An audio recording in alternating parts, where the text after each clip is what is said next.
دیتے رہے، تو اس حوالے سے آپ کیا کہیں کیا وجہ ہو سکتی ہے؟ دیکھیں جسٹس کے 3 حصے ہوتے ہیں. ایک تو ہے انویسٹیگیشن اگر فیئر ہوگی تو جائز کیسز پروسیکیوشن کے لیے جائیں گے، اور جو ناجائز کیسز ہوتے ہیں جس کو فریولس لٹیگیشن کہتے ہیں وہ ایریڈیکیٹ ہوتی جاتی ہے. دس از نمبر 1.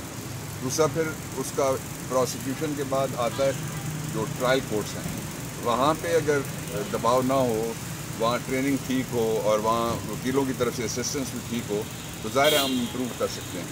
تیسرا یہ ہے کہ جو جسٹس ایٹ دی ٹاپ، جو سب سے اعلیٰ عدالتیں ہیں، وہاں بڑی بدقسمتی کی بات یہ ہے کہ جو اپائنٹمنٹس ہیں اس میں بار ایسوسیشن کا پریکٹیکلی کوئی رول نہیں ہے. پریزنس ہے.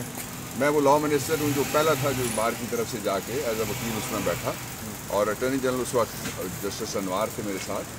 لیکن وہاں پریزنس ہے، ان کا رول نہیں ہے، ان کی سے ہونی چاہیے. اس طرح سے امپروو ہو سکتا ہے. اور last and most important thing ہے کہ جو جسٹس سسٹم کا بنیادی ٹول ہے وہ ہماری نظر میں ہی نہیں ہے.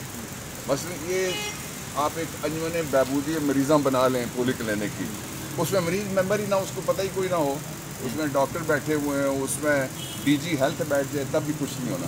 اس لیے جو لٹیگنٹ ہے وہ کیا چاہتا ہے؟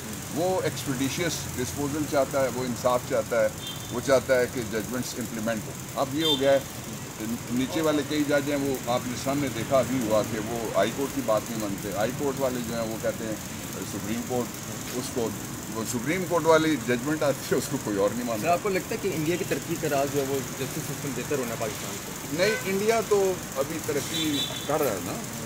یہ آپ انگلینڈ سے شروع کریں نا. جب سیکنڈ ورلڈ وار کے بعد سر ونسٹن چرچل نے کیا کہا تھا، جسے ان کو دوسری جنگ عظیم جیت کے لیے، وہ بھی ہٹلر جیسے فوجی اسٹریٹجک اس جیسا دماغ شاید ہی پیدا ہوا ہو پچھلی 23 صدیوں میں.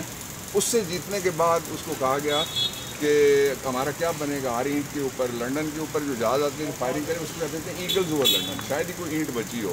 تو اس نے کہا کہ ہماری عدالتیں کھلی ہیں. اس کا مطلب یہ نہیں ہے کہ دروازے کھلیں، کہ are they doing justice which is sensible, visible, feelable, touchable, explainable. یہ فیصلہ ہوا ہے. Thank you.